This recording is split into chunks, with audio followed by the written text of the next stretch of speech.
Hello and welcome everybody to today's live webcast, Unlocking the Potential of Hydrogen in APAC, a joint production by the teams behind Enlit Asia and Enlit Australia.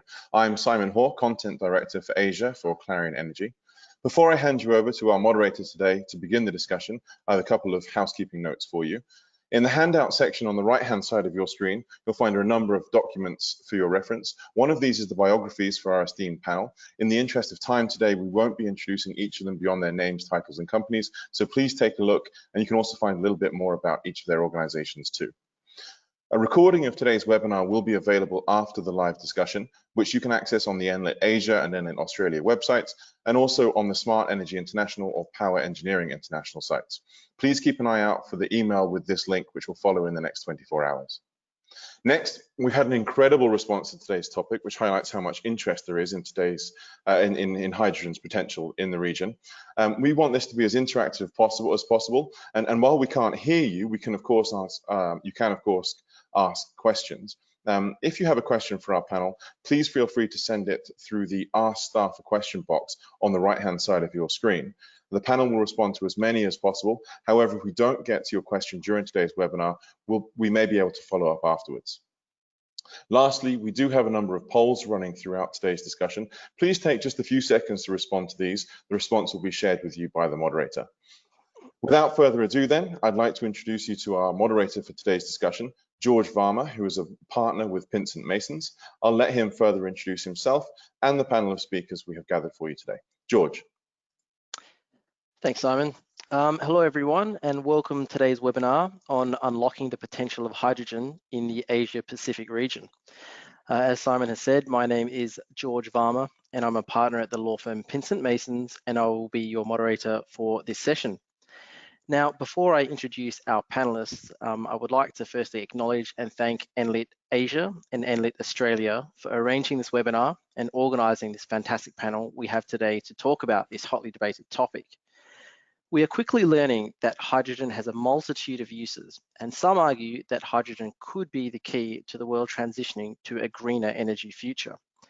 There are also a number of commentators that do not believe that hydrogen will be the messiah for the energy market, and that it will be many years before it will become an economically viable source of power. Now, while there are a mix of advocates and opponents to the debate on the use of hydrogen, we are lucky to have a range of panelists with us today that are looking at the hydrogen market from very different perspectives. Now, today's session is intended to be thought-provoking and interactive. We will be posing a number of questions to our panelists so that they can share their thoughts and views on how the hydrogen market is likely to develop in the APAC region and what the future of this market really is. I will do my best to get to all of your questions, so please bear with me. So given we have a lot to get through in this webinar, I'll move right on to introduce our panelists very, very quickly. So firstly, I'll introduce you to Anurag Chatterjee, who is the Regional Business Development Manager for Asia Pacific for Energy and Renewables Advisory for DNV-GL. Next, we have Naren Pawanich, who is a Director of the Power Plant Engineering Division for the Electricity Generating Authority of Thailand, or otherwise known as EGAT. Next, we have Vikram Singh, who is the Lead Advisor for Low Carbon Transformation for the Australian Gas Infrastructure Group. And finally, we have Kaj Porton, who is the General Manager for Research and Technology Programs at Wärtsilä. So before I ask my first question to our panelists, I would like to ask everyone to answer the following question for me. Do you think hydrogen will play a major role in the energy market in the APAC region? If you could please cast your votes on the voting panel on the right-hand side there. I will share these results with you shortly.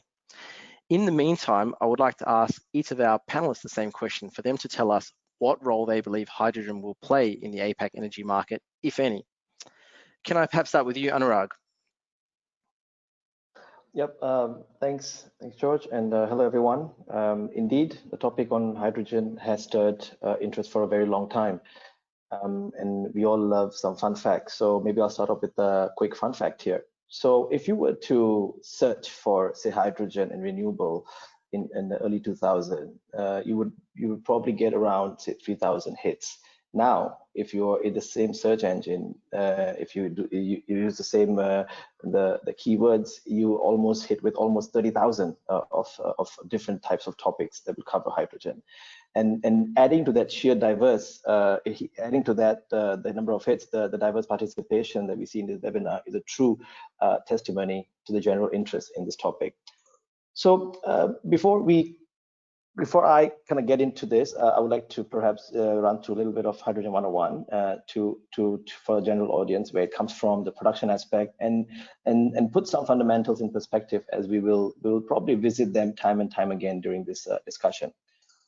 So the technology comes in three main colors, the typical one being brown hydrogen, which is the classic method using your natural gas steam, using a steam methane reforming processing to generate brown hydrogen.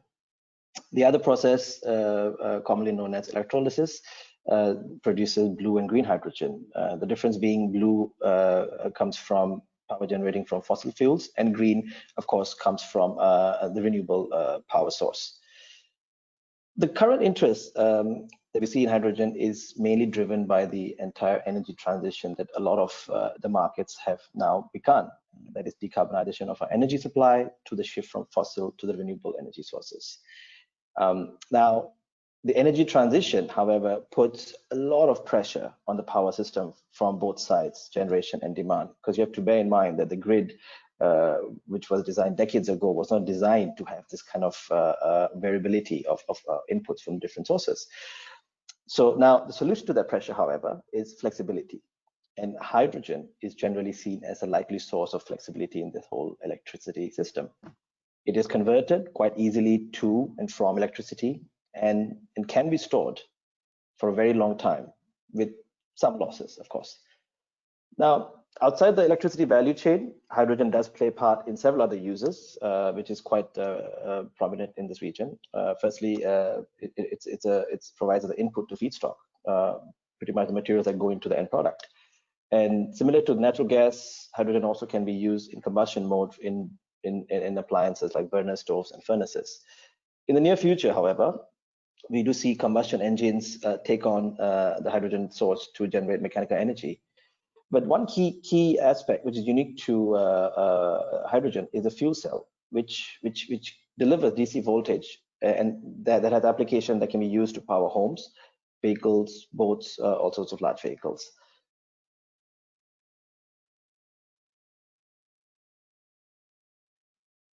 Excellent. Thank you, Anurag. Perhaps we can pass over to Naren. Thanks, George. Actually, I do believe that hydrogen has a potential to play a key role in clean, secure, and affordable energy in the future, definitely. And hydrogen can help tackle various critical energy challenges. It offers ways to decarbonize a range of sectors, including long-haul transportation, chemicals, and iron and steel. That is proving too difficult to meaningfully reduce emission. Also, I do believe that hydrogen can enable renewables to provide an even greater contribution to the system. It has potential to help with variable output from renewables, like a solar or wind, which availability is not always well matched with the demand. So hydrogen is one of the leading options for storing energy from renewables, and in the future, look promising to be a lowest cost option for the storing of electricity over days, weeks, or even a month. That's my short brief for hydrogen. Thanks, Naren. Vikram, would you like to share your thoughts? Yes, I agree with all the panelists. Hydrogen will play a very major role in decarbonizing energy systems. In particular, countries like Japan and South Korea, which have a challenge of generating renewable energy domestically. So medium longer term, I do see hydrogen exports, renewable hydrogen exports powering and decarbonizing economies of Japan and Korea and maybe Taiwan. But more importantly, from an Australian perspective, hydrogen has many applications, particularly domestic applications of blending hydrogen into natural gas networks, thereby not only activating the domestic market at scale, but also helping decarbonize gas in Australia. And we've started doing that in Australia with pilot and large-scale demonstration projects. And that's important. It builds scale, it builds capability. So when the mobility and the export opportunity comes to market, Australia is well placed. But certainly, there's no doubt that we think hydrogen is an important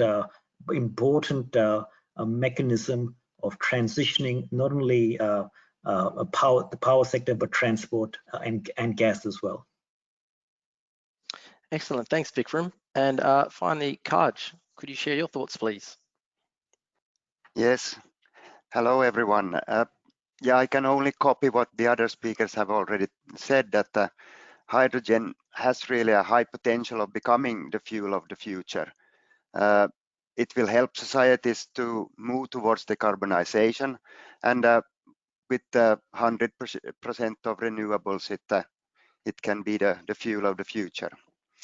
Of course, hydrogen is clean, and it will be made from excess wind and solar then in the end, and that can be done everywhere. So everywhere in the world we can be able to utilize this fuel, and that is where we at Wärtsilä come in.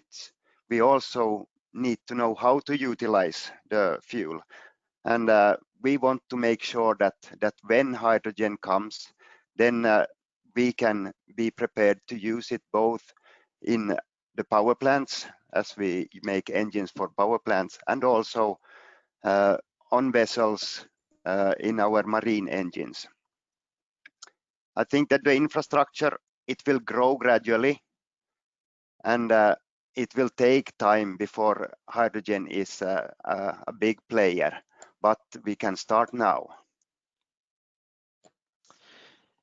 Excellent, thanks Kaj. Well, it seems from the poll question that we have asked you all to answer that a majority of you agree with our panelists that hydrogen will play a major role in the energy market.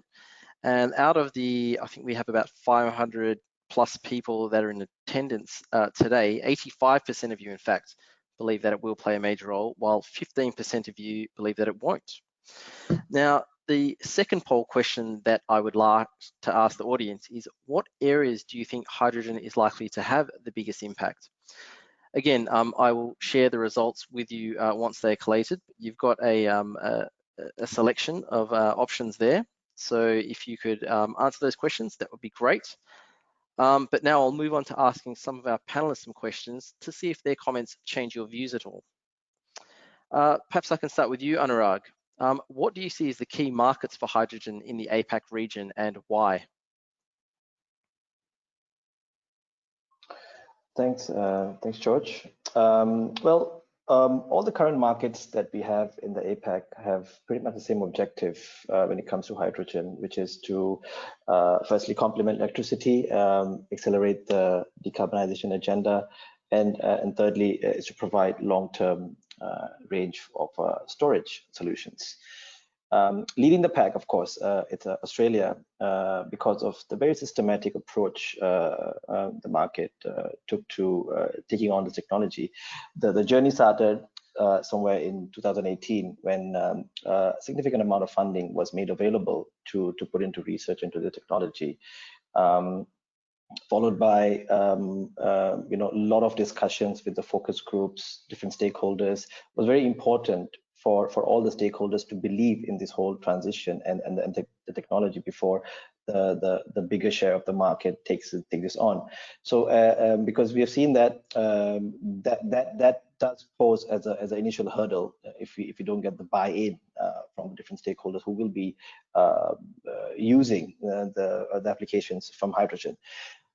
Then subsequently in 2019, Australia set up this clean energy innovation hub, which kind of invited a lot of the investors. For example, Toyota, with its very advanced fuel cell technology, using which it launched its car called Mirai several years ago. I think it was 2014. That kind of paved way for Toyota to enter the market, take part of the incubation projects and showcase what they have already delivered in outside other markets.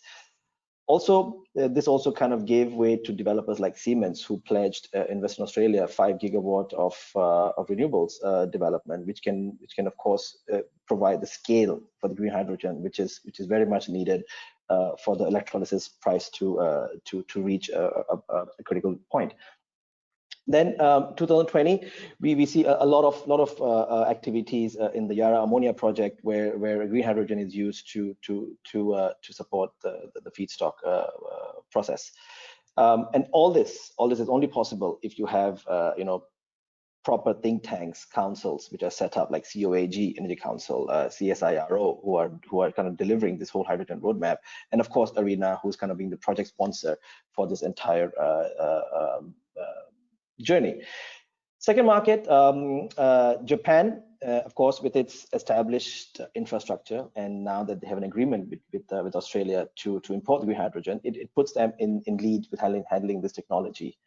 Like Australia, it also has all the major corporations taking the technology and leveraging on the strength so that they get the best of the technology to deliver to the market. But doing this also has its own fair share of challenges, because the best medium to transport hydrogen is, of course, using LNG as a medium. And right now, there are plenty of studies going on to how to make this economically viable. Presently, if you're talking about what the capacity is, there's only one vessel in the world that is able to transport hydrogen to about 170 tons. We, of course, as DMVGL, we are also working on several concept designs to transport more than in excess of 500 tons of hydrogen. So to put the cost into perspective, to transport 170 tons of hydrogen, it is almost twice as what it would take to transport LNG. Now, with significant losses that comes with storing hydrogen and transporting, it translates to using only about 1/3 of the energy that you typically use from LNG, and that amounts to overall almost cost almost 6 times in terms of price per energy. So there are a fair bit of challenges, but these two markets have clearly come together to use the best of what they have to engage in this whole green hydrogen trade. The other emerging market, we do see China, which is obviously leading in the wind development on both onshore and offshore. And Kaj briefly touched upon the topic that these kind of electricity, there'll be excess of electricity when it comes to the shore, and we need to take advantage of the low-cost electricity when eventually it happens, to produce hydrogen using the low cost of electricity to generate hydrogen, which can be eventually then used for future applications. And in turn, it gives you advantages like, of course, you have revenue that can be taken in from hydrogen production, and of course, it also reduces the system upgrade or grid issues that I briefly touched upon that comes with this kind of intermittent sources. One market which we do see gaining momentum in this technology is Korea, of course.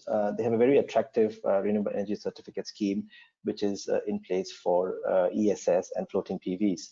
Now, it just makes complete sense to just expand the REC that is already in place in the market to accommodate hydrogen for future development. So in all, these are the 4 markets where we see some movements with respect to the hydrogen technology. Thanks, Anurag. And that raises some interesting questions about hydrogen in the transportation sector, where I'd like to actually ask Kaj a couple of questions now, because I understand his company is doing a fair bit in the space of using hydrogen in engines and in maritime. Kaj, can you tell us a little bit about the role hydrogen is going to play in the use and production of engines, and how that sort of compares to conventional engines? If the question is how a hydrogen engine differs from a standard engine, it depends on what level of hydrogen you want to have in the beginning, and for how long time you want to use the other fuels that you now are using today. If we, for example, look into a national grid with natural gas, then if we start to add hydrogen into that grid, then our engines are prepared for taking in like 5%, 10%, 15%. And today we have developed our engines so they can take up to 25% already hydrogen if it comes into the national grid. This, of course, the engine should know in beforehand so we can adapt to it. Then, of course, to go to pure hydrogen later on that we are looking in the future, more work needs to be done on the engine side. But as it was said here in the beginning from, I don't remember who, but engines are, or we need to be flexible. That is the way to the future. So by utilizing today the fuels that we have and by then incorporating the new fuels, which hydrogen is very important, then the engine will be very well prepared for the future. Thanks, Kaj. And I think that leads us to a very interesting and topical issue is blue hydrogen and the role that will likely play in the APAC economy. Perhaps Vikram, given your sort of background and expertise, I can ask you your thoughts on that, given we've seen a number of commentators that criticize the use of blue hydrogen and say that we should be throwing all of our support behind green hydrogen. What's your thoughts on the role that blue hydrogen will play in the APAC economy and whether we should be just pursuing green hydrogen? I think the challenge of decarbonization is huge and complex, and so there will be instances where blue hydrogen makes perfect sense with CCS perhaps, and there will be instances where you go green hydrogen through renewables. So I think we need to keep all our options open. There's no one technology solution which is applicable everywhere, you know. So for example, in Australia, we've got so much wind and solar. It's about optimizing the intermittency with the flexibility of electrolysis to really maximize the efficiency of the electrolyzer and drive down the cost of green hydrogen. So it is horses for courses here. We've got to see what resources we have to deploy and optimize, and certainly we're seeing a lot of momentum in green hydrogen, renewable hydrogen, electrolysis paired with wind and solar, and the business model sort of developing here in the east coast of Australia in particular. Oh, thanks, Vikram. And if we could just stay with you, I've got an audience question now. And the question is, if hydrogen fixes intermittency, it has a low capacity factor and high cost. If hydrogen has a high capacity factor, if it doesn't fix intermittency, how do you reconcile this? Yeah, that is a very interesting question, and it's one of optimization. So if you think about pairing electrolysis with a portfolio of wind and solar assets, and if you right size the electrolysis and think about how you're going to deploy electrolysis capacity when you are pairing it with wind and solar, you can you can't drive up the capacity of the electrolysis to 80-90%, but you should be able to get around 60%, which is quite a sweet spot for electrolysis. So it's about optimization, it's about sector coupling, and it's about having that foresight to make those investments. Thanks, Vikram.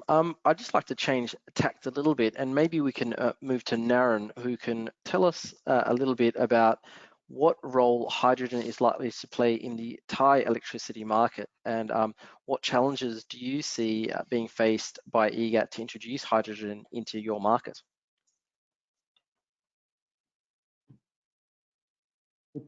Thanks, George. Actually, I personally, I believe that hydrogen is the missing piece of the transition from age of carbon economy to the decarbonized economy. So it's extremely powerful and flexible energy carrier that enables entire industry. Okay? Hydrogen can use in various ways, but in Thailand, we have in Thailand 4.0 policies in the energy sectors. For electricity, we would like to transform the RE non-firm to IE firm and hybrid. So And also, we would like to change or gradually transfer from centralized generation to the distribution generation and smart grid, distributed generation and smart grid. So that's clearly the opportunity for the renewable hydrogen. That's for the electricity. And also we have transportation 4.0 policy. It's the government policy. In that case, we would like to reduce the use of oil to replace with the electricity. It means EV car. And clearly that's the opportunity for hydrogen fuel cell car. That's as you can see, for hydrogen it can empower the government policy Thailand 4.0 in both electricity generation and also for the transportation. And I think hydrogen can play a role in the energy transition in Thailand, especially for electricity generation and for the transportation. We are promoting the use of renewable energy and EV for decarbonization. And in the aspect of electricity market, the excess generation from renewable energy can be used to produce hydrogen, which will help to reduce the fluctuation of the power grid. And also hydrogen can be stored and converted into electricity for the peak load, or used as a fuel cell for the vehicle and transportation in the remote area. So in that case, I do believe that hydrogen energy will provide independent electricity from power grid in the future, and independence from the fluctuation of the grid. And also it support the Thailand government policy. But as for your second question, the challenge that we will face when we introduce hydrogen is, the first one is a common challenges is the policy and technological uncertainty. Second one, the value chain complexity and infrastructure needs to be developed. And also for the regulation standard and acceptance for Thailand context, because electricity is a living basis for all Thais. So the electricity tariff need to be affordable for every level of Thailand people. Accordingly, the hydrogen can play an important role in the future when the cost is competitive. So if you look in the IEA roadmap or other countries, it look beyond 2030, which the price for the hydrogen will be competitive. So we do believe in that kind of scenarios. The first challenge to introduce hydrogen, as I mentioned, is the cost, because the cost of hydrogen storage system is still high at this moment. So the hydrogen fuel is still expensive comparing to fossil fuel, which we in Thailand we use 60% of electricity from the natural gas. So the second one is applicable code and standard for hydrogen storage system and interface technology, which will facilitate the implementation and commercialization, and to ensure the safety and public acceptance have not been established. So this one need to be achieved. And one last but not least, if you look how importance of the policy will be enabled for hydrogen to grow. There's a data from Bloomberg mentioned that in the scenarios that we have a strong policy in 2050, the demand for hydrogen will grow up to 696 million metric tons. But if we have a weak policy, the demand for hydrogen will come to only 187 million metric tons. So that's emphasize how the policy is important. Thank you. Thanks, Naren. You've raised some interesting points there about some of the primary hindrances to the development of the hydrogen market in Thailand. I think cost is proving to be the largest hurdle that we're seeing the hydrogen market face at the moment, and it's the biggest criticism, that it is a very expensive source of power. Perhaps Anurag, I can ask you to expand on what are the other primary hindrances you see to the development of the hydrogen market I know I've chatted with a few clients, and one of the issues that they constantly raise with me is transportation. If hydrogen is going to be a big global exporting market, we need to figure out a convenient way of moving it around, not only domestically, but also internationally. So what are your thoughts on this? Yep. Perhaps I'll break this into three components. So hydrogen energy value chain has three different stages. So firstly, like we have talked about, is the production. Then the second component is the storage, and of course the third part is the transportation. And I'll talk through each of the stage of the hydrogen plays in the energy value chain, and then that kind of looks into what kind of hindrances we have. So currently, the state of the art reference technology for producing hydrogen is the steam methane reforming, also known as SMR, which I also see some of the audience posing questions at what is the prevailing technology right now to produce hydrogen. So that's one. Of course, electricity-based alternative is electrolysis, and alkaline electrolyzers are currently the state of the art. But of course, because of the scale factor to drive the cost out, it will be almost a decade before we see the cost really coming down. Currently, what we see in our new paper that we published recently in terms of hydrogen in the whole energy value chain, what we see is 4% of the entire world energy demand is used to produce hydrogen, and 70% is produced from gas or coal. So what we have done is taken a look at the production cost of hydrogen using a levelized cost of approach that includes investments, maintenance costs, fuel costs, and carbon cost. Most of the countries in this market don't have any kind of regulations for carbon tax, apart from Singapore, which recently announced carbon tax inclusion.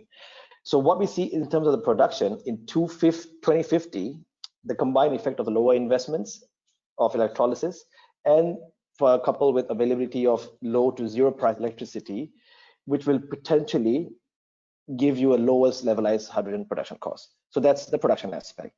Secondly, in terms of storage, currently the most feasible option, which we see being used everywhere, is liquefied or pressurized. But for large volumes or long duration, subsurface storage seems to be the only feasible option, potentially using a chemical storage. And we see that ammonia is coming up to be a leader because of the high content of hydrogen, or high density of hydrogen that ammonia is able to carry. So in this case, a lot of the speakers talked about the infrastructure. Yes, for hydrogen, the CAPEX and OPEX is important, but also we have to bear in mind there's almost about 30% of storage losses that couples with the hydrogen. So that adds up to the overall cost of just storing the hydrogen. Lastly, it's the transportation, which you raised. Right now, the general options, which is pipeline, pressurized, or by trailer mounted. So the paper that we talked about earlier, we are looking into the calculations in terms of how these are the what steps are in place to minimize or limit the transportation cost. We have also looked into the markets where a lot of strict codes are in place, where how much percentage of hydrogen can be used in LNG. So it ranges from 1%, 5% to 10%. But also, even with the 10% restriction code, that only adds up to about 3% of hydrogen by the weight. So transportation cost of liquefied of hydrogen, it's coming to roughly about 0.15 to 0.3 euro per kilogram, which is still quite, there's still room for improvement. And again, as I mentioned, coupled with the transfer losses, which is becoming 25 to 30%, it also builds up the fueling station cost that has to be built into the whole energy value chain. So overall, ammonia seems to be coming as an obvious choice because of the higher H2 density as a viable option in the whole energy value chain. Excellent, thanks. I've got another audience question. If I were a hydrogen producer, which countries and which sectors or markets is the lowest hanging fruit in Asia Pacific? Vikram, would you like to take that question? Yeah, certainly. I think I'd like to sort of wave the Australian flag here, and it's a great market for renewable hydrogen and blue hydrogen as well. The sectors that we're seeing a lot of activity in the ammonia sector, the green ammonia sector, the sort of mining trucks and remote communities where hydrogen can play a big role, and more importantly, grid injection. We're seeing a lot of trials, a lot of movement in producing renewable hydrogen and blending up to 10% hydrogen with the gas networks, which really opens it up to scale and market activation. So the market is there. It's about finding the right investment opportunity, and what we're finding more and more here in Australia that government policy is supportive, both from a grid injection point of view and just from an investment point of view as well. So anyone with renewable hydrogen technology and projects and aspiration, I think Australia is certainly a good market to consider. Thank you for that. And given we're talking about, we've been touching on the transportation of hydrogen. Hydrogen in the marine sector has been a hotly debated topic of late, particularly given that the shipping industry emits some 2% of the world's carbon dioxide emissions. Kaj, perhaps you can tell us what steps your company is taking in utilising hydrogen in the maritime space and how this might benefit the APAC region. Yes, for now we see that hydrogen is coming as a niche product in some countries, and especially here up in north, my neighbors in Norway, they are very much looking into utilizing hydrogen as fuel in their fjords, where they want to have a lot of tourists, and they want to have bright skies when they come into the cities. And so the first step for us is really to see how to be able to make engines and vessels that can run on hydrogen for short sea shipping. So that is the first step, and here I see the same that could happen also in other countries in your area. So by having engines that can, when you go out for outside the shore area, then you can run on natural gas, or you can run on biofuels or whatever, and then when you come in closer to the harbor, you can switch over to hydrogen. And this is one way to go for many cities, I would say, in the future. And then also by utilizing the shore connection or electricity from the shore also, in addition to that. Thanks, Kaj. I've got an interesting question that's been posed, saying that both hydrogen and renewable energy sources are the future in the energy sector. Why are renewables gaining more attention as compared to hydrogen? Is there anyone of our panel members that would like to provide some comments on that? Because it is a very interesting question as to why we're seeing wind and solar get so much airtime as compared to hydrogen. You know, personally, I think it depends on the market that you're in. For example, in Australia, the hydrogen market has been getting a significant amount of airtime, perhaps probably getting the most airtime out of any country in the APAC region, other than perhaps Japan and maybe South Korea, who've been very vocal. Do any of our panelists have any comments on this? Yeah, I think from an Australian perspective, you know, we've got an abundance of wind and solar reserves and resources, and the market is now beginning to realize that paired with electrolysis provides value not only back to the renewable wind and solar sector, but also results in a quite cost-efficient production of hydrogen. So it's about, once again, optimizing and sector coupling the renewable electricity generation, being wind and solar and electrolysis, to not only soak up intermittent wind and solar, provide grid stability and firming services, but also another market for wind and solar. So as we've seen wind and solar costs come down quite dramatically, particularly solar now, we're seeing a great business case for electrolysis emerging quite quickly. And with the large-scale deployment of electrolysis, in 10 years' time, we could be well on the way to sort of natural gas parity with really cheap electrolysis and rapidly falling prices of renewable electricity generation and the benefits of this co-optimization. So we're very excited with where this is heading. Excellent. Anybody else would like to make any other comments before we move on to the next question? Yep.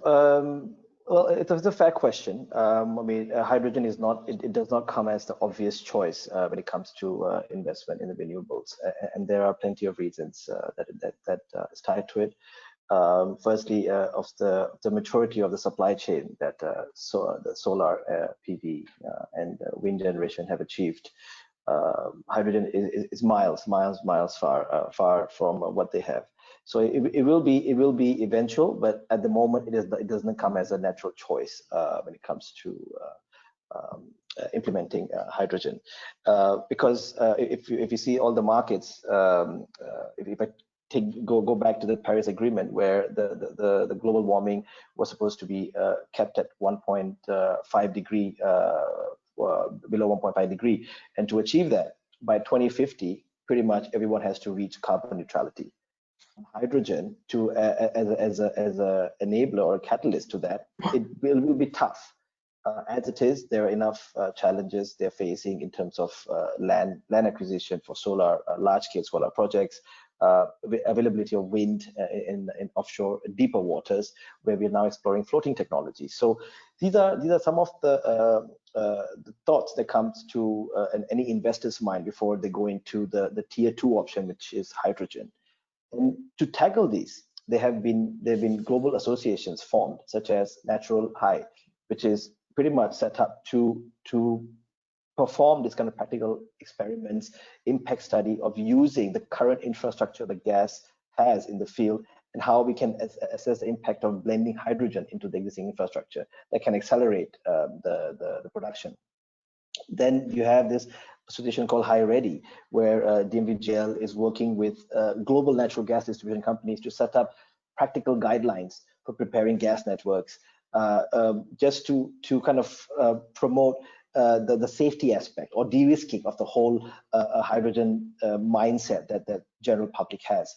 So these are the incremental steps that are being taken in place.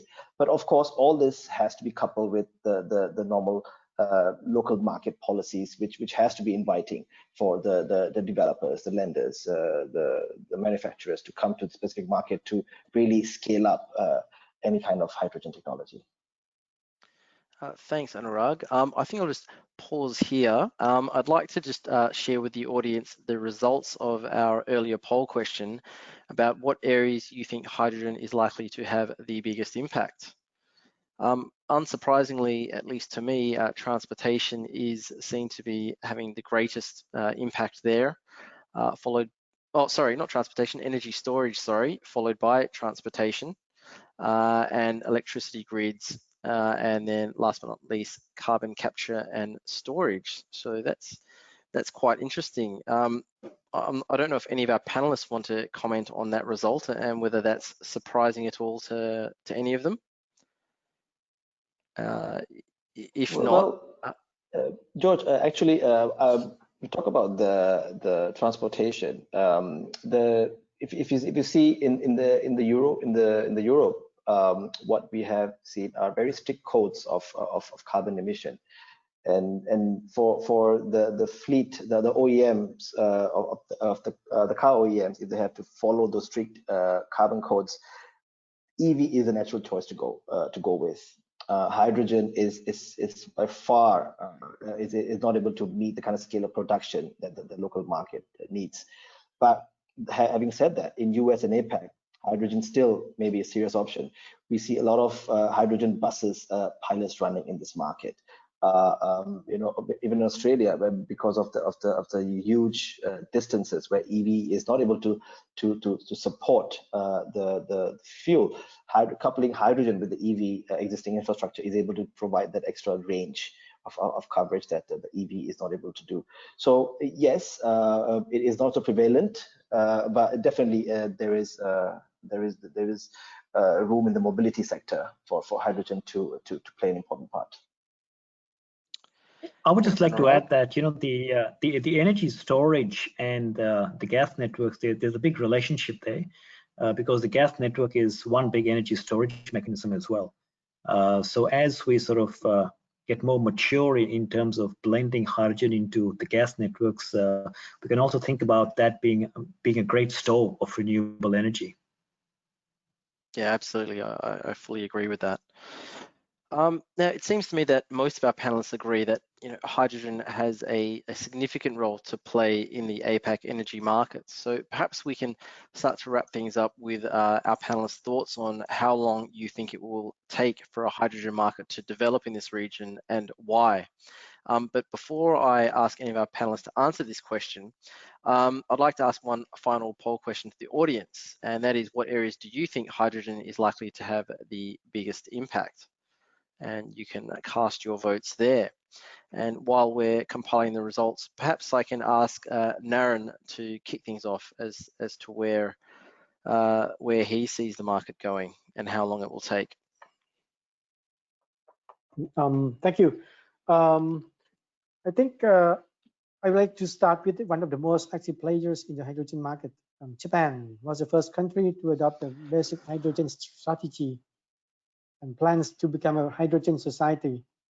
They have a plan and goals to be very active in the hydrogen markets. According to the roadmap of the Japanese Ministry of Economy, Trade and Industry, Japan expects hydrogen technologies to become profitable by 2030. And then only afterwards, the Japanese government plans to focus more on emission-free hydrogen production. So for me, I think it will be about not sooner than 10 years to become before hydrogen will start playing a major role in Thai market. Because even in Japan, which is very active, they have a plan in 10 years. So we follow that. And also, I would like to mention about some other countries that they have a plan to adopt hydrogen for use after 2030. So I strongly believe that it will be about that time for Thailand. Thanks. From Naren. an Australian perspective,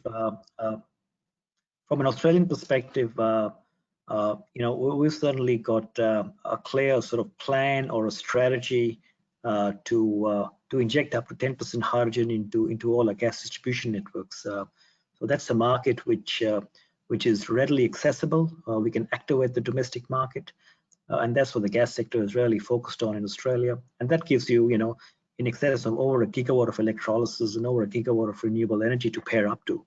So the renewables energy sector and the gas sector are beginning to come together and really take advantage of this great optimization sector coupling benefit.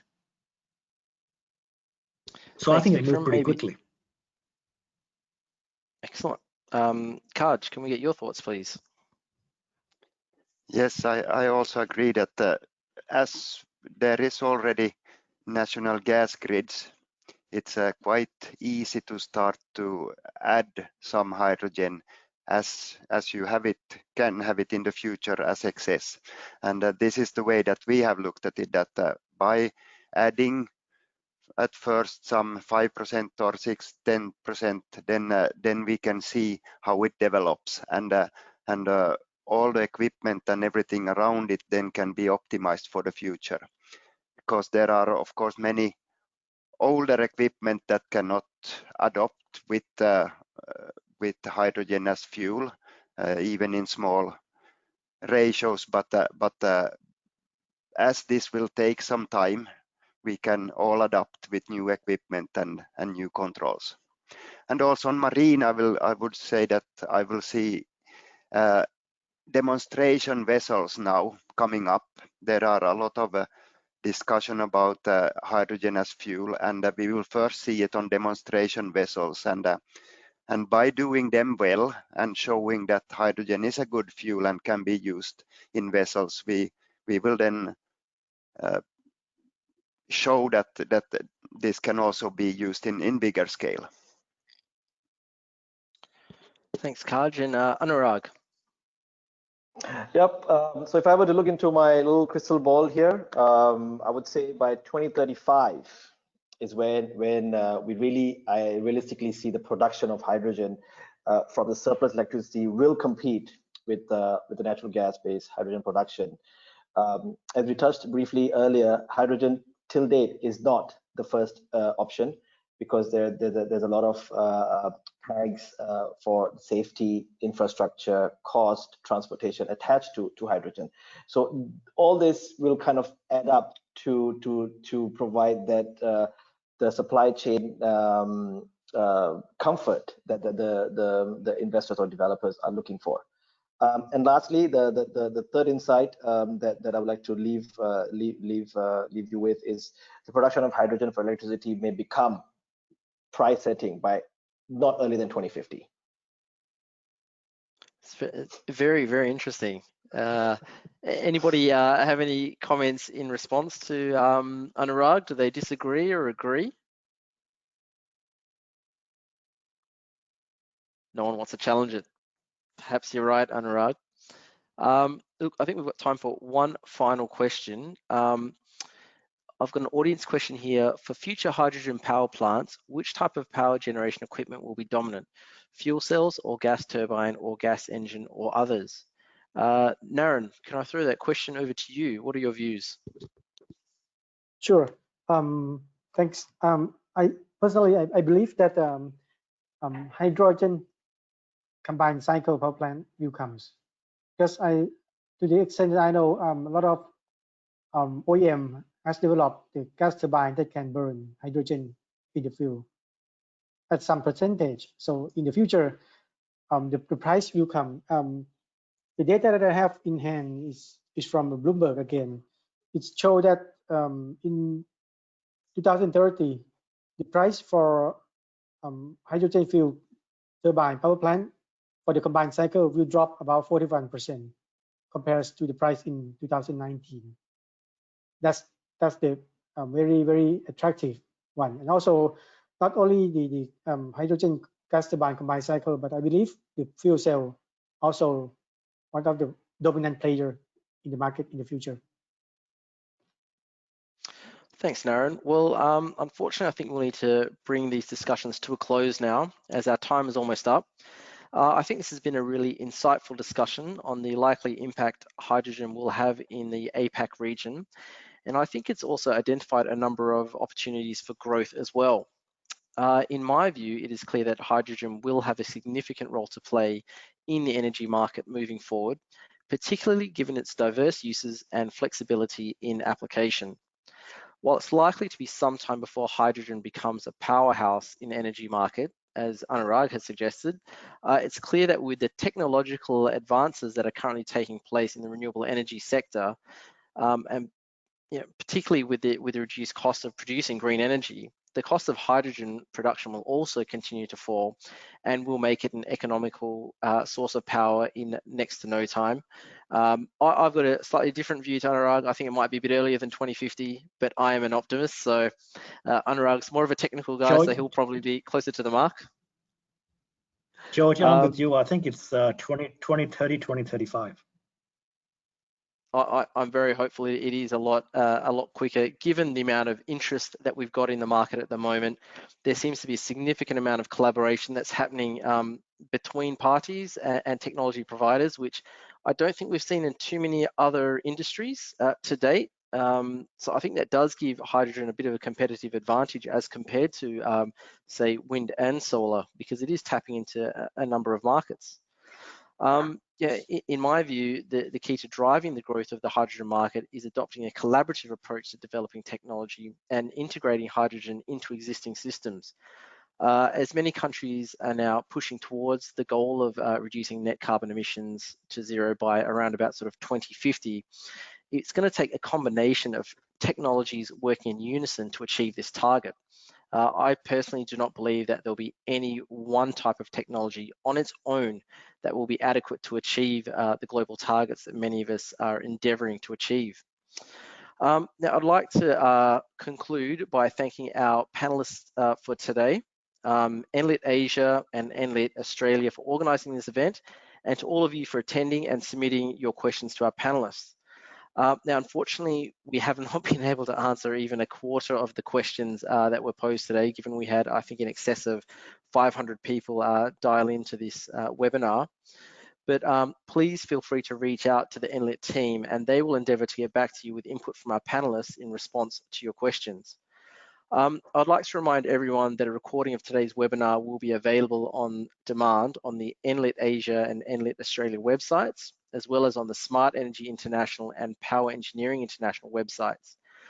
You'll receive an email from the Enlit team shortly, and we encourage you to take a few minutes to respond to the questionnaire, which will help the team to continuously improve the content it provides.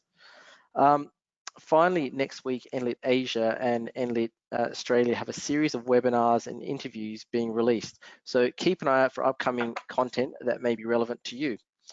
In the meantime, you are all encouraged to register with Enlit Asia and Enlit Australia to continue the conversation and many others. Thank you once again for your attendance and participation today, and I think we will close up there. I'll hand it back over to Simon.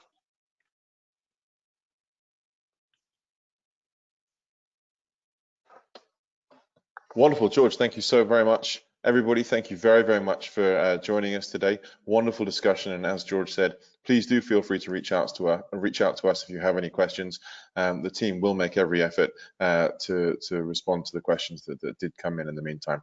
Thank you very much, everyone. Again, speakers, very much obliged for your time. Thank you. Thank you, everyone. Thank you. Thank you. Thanks.